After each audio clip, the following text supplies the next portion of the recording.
Student, पुराने video के साथ आपके टेस्ट पूरे हो चुके हैं। मैंने कल कहा था कि आपको मैं इंटरचेंज बताऊंगा कि टेंसों को इंटरचेंज कैसे करते हैं या डू एज डायरेक्टेड कैसे बनाते हैं। डू एज डायरेक्टेड या टेंस इंटरचेंज, टेंस इंटरचेंज कैसे करते हैं, इस पर चर्चा करना अपन को। अब तो इंटरचेंज करने के लिए हम सबसे पहले इसको ध्यान रखते हैं कि इंटरचेंज में हमें टेंस की सहायक क्रियाएं सब याद होना चाहिए। समस्त टेंस की सहायक क्रियाएं याद हैं और ये पता है कि कौन सा रूप किस टेंस में लगता है, कहाँ आईएनजी लगता है, किस टेंस में वो होता है। तो ये बनाने के लिए हमें जब ये सब पता होगा तो निश्चित रूप से हम टेंस को बहुत अच्छी तरीके से बना पाएंगे। और जब ये बनेंगे तो निश्चित रूप से हम ट्रांसफॉर्मेशन जो आता है वो बदलेंगे। हमें सबसे पहले जैसे हमने वाक्य को कहा कि स्पीक्स ट्रुथ, TRUTH।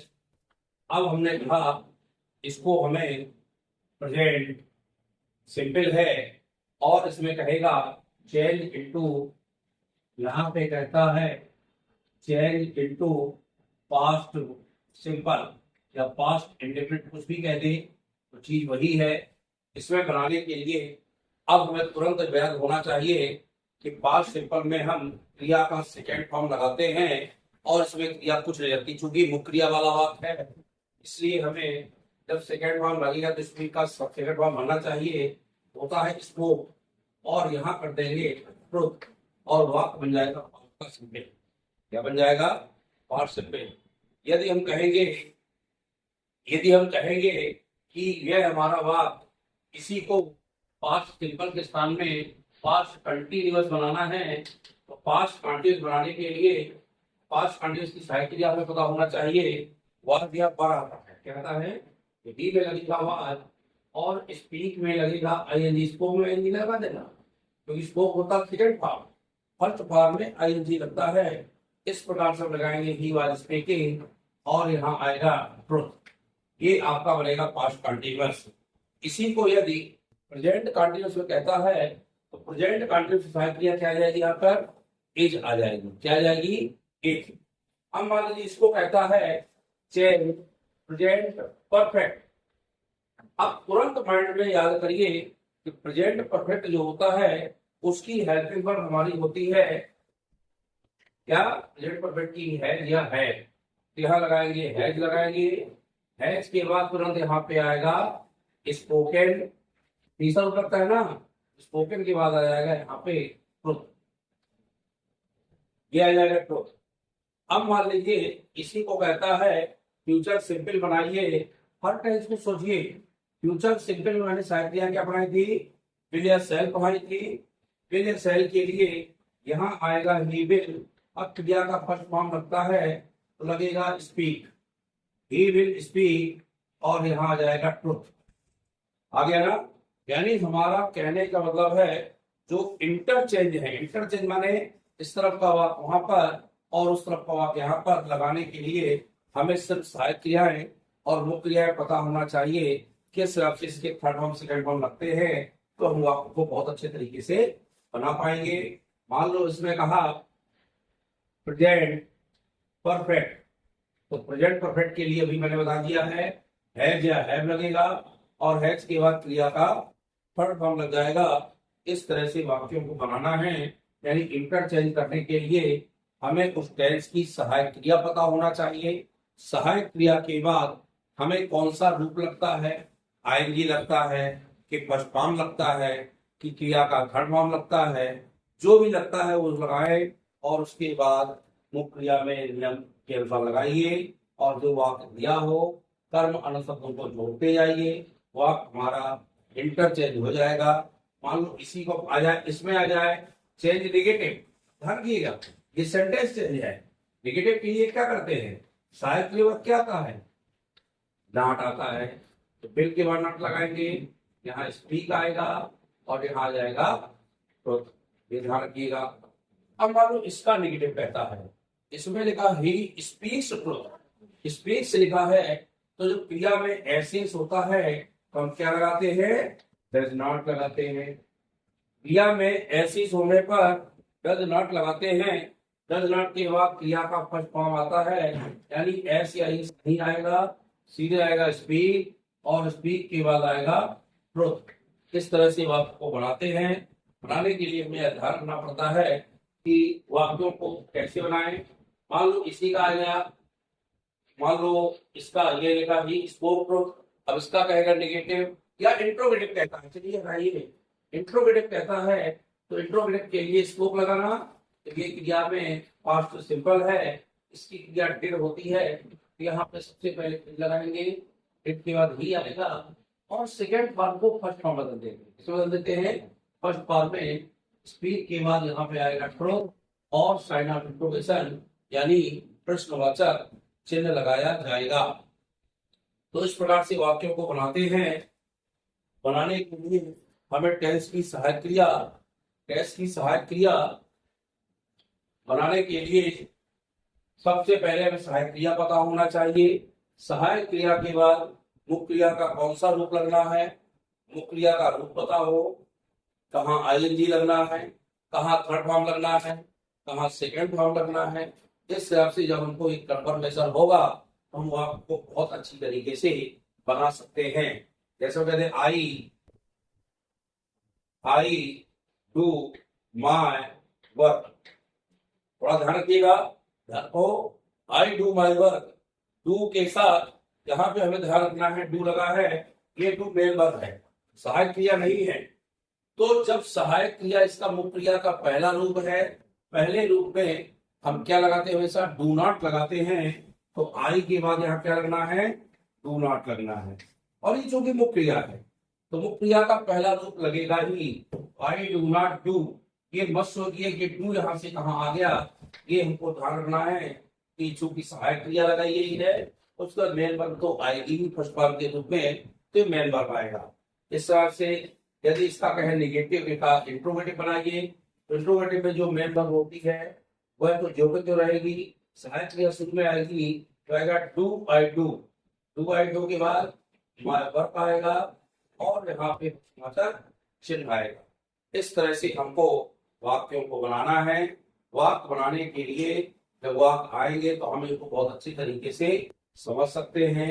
हमें इंटरचेंज करना है, वाक्यों को बनाना है। इंटरचेंज तभी कर पाएंगे जब हमें बहुत अच्छे से इनकी सहायक क्रियाएं, वो क्रिया का रूप कौन सा लगता है ये सब पता होगा, तो हम निश्चित रूप से अच्छे से इंटरचेंज कर पाएंगे। इंटरचेंज परीक्षाओं में आते ही है कि किस तरह से टेंस को बदलना है, टेंस कैसे चेंज करना है, कौन सा नेगेटिव बनाना है, इंट्रोगेटिव बनाना है। इस तरह से हमें टेंस का बदलाव देखना है। टेंस के बदलाव के लिए हम बार बार देखेंगे और वाक्यों को समझ पाएंगे कि कैसे करना है। जैसे I read my book, I read लगा है तो रीड के बाद यहां मान लो इसने कह दिया चेंज नेगेटिव, क्या कह दिया, नेगेटिव बदलना है। तो नेगेटिव के लिए आई के बाद क्रिया का फर्स्ट फॉर्म लगा है, फर्स्ट फॉर्म निश्चित रूप से हमें डू नॉट लगाते हैं। यदि क्रिया का पहला रूप है तो डू नॉट, और यदि सेकेंड फॉर्म है तो डिड नॉट, और क्रिया में एस या ईएस लगा है तो डज नॉट का प्रयोग करते हुए मुख्य क्रिया का पहला रूप लगाते हैं। माई डू नॉट के बाद यहाँ आएगा रीड और फिर आएगा माई वो, ये आपका नेगेटिव बन गया। अब मान लो इसका कहता है इंटेरोगेटिव बनाइए, तो इंट्रोगेटिव के लिए पहला रूप है, हम डू शुरू में लगाएंगे, डू आई के बाद रीड और यहाँ आएगा माई वो। लेकिन जब इंट्रोगेटिव बनाएंगे तो साइन ऑफ इंट्रोगेशन लगाना नहीं भूलेंगे, ये हमको बहुत अच्छे से ध्यान रखना है। इस तरह से किसी प्रकार के वाक्य आए, अब मान लो उसका कहता है पास्ट परफेक्ट बनाओ, ध्यान रखना पास्ट परफेक्ट की साइड क्या होती है, हैड। ये पास्ट परफेक्ट कहेगा तो आई के साथ तुरंत साइड क्रिया हैड लगा दो।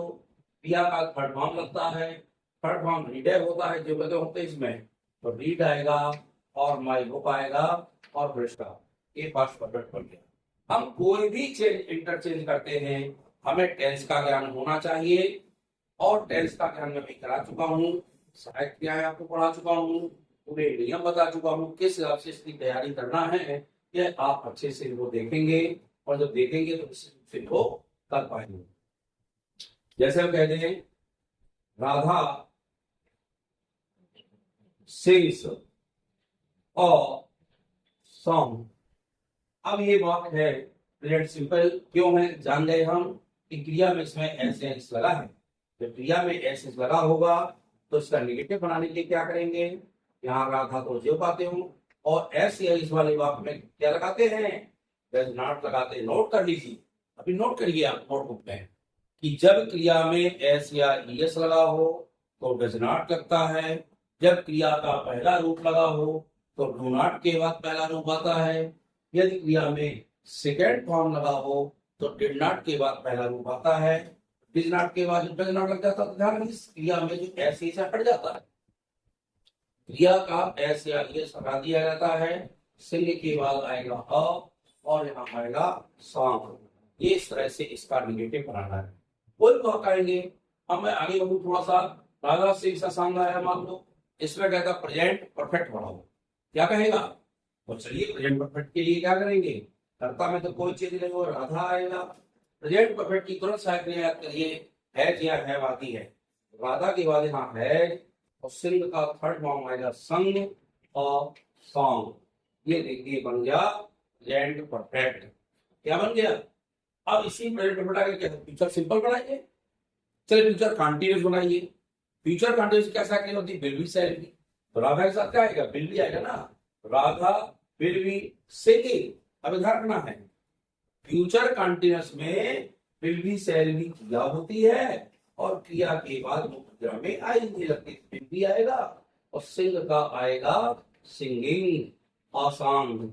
अब सेंग ना लगा देगा, सेंग में आईएनजी लगा, संग में पहले रूप में आईएनजी लगती है। तो पहले हमें इसका फर्स्ट फॉर्म बनाना है, फर्स्ट फॉर्म के बाद उसमें आईएनजी लगाना है। जब आईएनजी लग जाएगी तो आपको अच्छे से तैयार हो जाएगा आपका। तो फ्रेम बनाने के लिए यानी किस तरह से हमें इंटरचेंज करना है, टेंसों को कैसे बदलना है एक दूसरे में, मात्र आप सहायक क्रियाएं देखिए, मुख्य क्रिया का रूप देखिए, कौन सा मुख्य क्रिया का रूप लगता है वो देखिए, और जब से देखते जाएंगे तो ये आपके वाक्य बनते जाएंगे।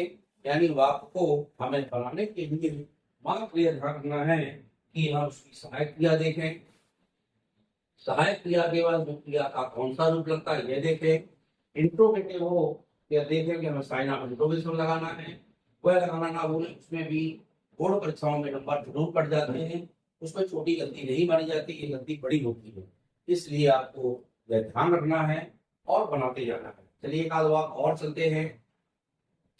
मान लो हमने कह दिया the sun rises in the east. अब the sun rises in the east, अब इसमें कहता है प्रेजेंट कंटीन्यूअस बनाइए। तो प्रेजेंट कंटीन्यूअस के लिए हमें यहाँ क्या करना है, द सन आएगा, सहायक क्रिया सन के लिए क्या आएगी, की जाएगी, और राइज का लगाएंगे आईएनजी, क्या बनेगा राइजिंग, ईएट पे आईएनजी लगेगा, राइजिंग इन द ईस्ट। इस तरह से कौन सा बन गया ये हमारा प्रेजेंट कंटीन्यूअस बन गया। क्या बन गया, प्रेजेंट कंटीन्यूअस। अब मान लो इसी वाक्य का कहता है नेगेटिव बनाइए। फिर चलिए नेगेटिव में क्या लगता है बताते, डज नॉट, यहाँ पे द सन डज नॉट, ऐसा हटा दो इसका, rise in the east. Future simple बनाइए, the sun will rise in the east. Future simple में भी मुख्य क्रिया का पहला रूप होता है। इन चीजों को बहुत अच्छे से गौर करना है, बहुत अच्छे से ध्यान देना है, कहाँ हमें कौन सी क्रिया लगाना है, क्रिया के साथ सहायक क्रिया हमारी क्या लगना है, उस टेक्स्ट की सहायक क्रिया देखना है, और सहायक क्रिया के बाद क्रिया का रूप देखना है। बाकी चेंज नहीं किया था, बाकी तो आप जो होता बनाएंगे, कर्म होगा तो लगाओगे, यानी शब्द होगे तो लगाओगे, नहीं होगे तो नहीं लगाओगे। मात्र आपको इन टेंसों को देखना है। टेंस को इंटरचेंज करने का तरीका होता है, कर्ता के बाद जो टेंस की जो क्रिया हो उस क्रिया को देखना है, क्रिया के बाद मेन वर्ब का कौन सा रूप लगता है। जैसे प्रेजेंट सिंपल में पहला रूप लगता है, प्रेजेंट कंटीन्यूअस में आईएनजी लगता है, परफेक्ट में आपका थर्ड फॉर्म लगता है, पास्ट सिंपल में क्रिया का सेकंड फॉर्म लगता है, कंटीन्यूअस में क्या लगता है, वाच वर्ब के बाद आईएनजी लगता है। इसके बाद हमने देखा परफेक्ट में, पास्ट परफेक्ट में आपका हेड सहायक क्रिया का थर्ड फॉर्म लगता है। फ्यूचर सिंपल में विल सेल के साथ क्रिया का फर्स्ट फॉर्म बनता है। कॉन्टिन्यूअस आएगा तो विल बी शैल बी के बाद आईएनजी आएगा, और यदि आपका परफेक्ट आता है तो शैल हैव के बाद या विल हैव के बाद क्या आ जाएगा, क्या आ जाएगा, क्रिया का थर्ड फॉर्म आ जाएगा। इस तरह से हमें टेंसों को इंटरचेंज करना है। आप अपनी किताबों को खोलें, इंटरचेंज देखें, जितने वाक्य दिए गए हैं उस तरह के वाक्यों को बार बार बनाइए। बनाने के बाद आपको जहां प्रॉब्लम हो तो मुझको कमेंट करके बताइए कैसे कौन सा वाक्य इंटरचेंज आ रहा है, नहीं बन रहा। अब मैं कल बहुत अच्छे तरीके से आपको बताऊंगा क्वेश्चन फ्रेम कैसे तैयार करना है, यानी वो आपसे क्वेश्चन बनाना है। तो कैसे क्वेश्चन बनते हैं वो बहुत अच्छे थोड़ा समझना पड़ेगा। जब क्वेश्चन अच्छे समझ जाएंगे तो आपसे क्वेश्चन भी बनने लगेंगे। हम मान लो प्रश्न आया, वाक्य आया, वाक्य को कहा उससे क्वेश्चन बनाओ, या वेयर से क्वेश्चन बनाओ, या कहेगा वेयर के बाद व्हेन से क्वेश्चन बनाओ, या हाउ मेनी से क्वेश्चन बनाओ, हाउ मच से क्वेश्चन बनाओ। कैसे भी क्वेश्चन आएंगे तो उस फ्रेम हम कैसे तैयार करते हैं ये हम आपको बताएंगे और सिखाएंगे आपको क्वेश्चन फ्रेम कैसे बनते हैं। आज हमने मात्र आपको इंटरचेंज बताया है। इंटरचेंज आप लोग अच्छे से देखें, नियम नोट करें। सिर्फ इंटरचेंज में कुछ नहीं, जो मैंने टेंस आपको पढ़ाए हैं उन टेंसों की हेल्पिंग वर्ब देखें। हेल्पिंग वर्ब के बाद आप उसकी मुख्य क्रिया देखें, कौन सा रुक लग रहा है कौन सा नहीं लग रहा। वो देखने के बाद आप डिफरेंट तरीके से बनाएंगे तो आपसे इंटरचेंज तुरंत बन जाएगा, कभी गलती होने के चांस नहीं है। इस तरह से वीडियो आपको अच्छा लगे लाइक सब्सक्राइब करिएगा, चैनल को दोस्तों को शेयर करिएगा, और बहुत दोस्तों को शेयर करेंगे तो उससे आपके दोस्त भी देखेंगे। सब्सक्राइब करें, चैनल को लाइक करें और आगे बढ़ते जाएं। बहुत बहुत धन्यवाद।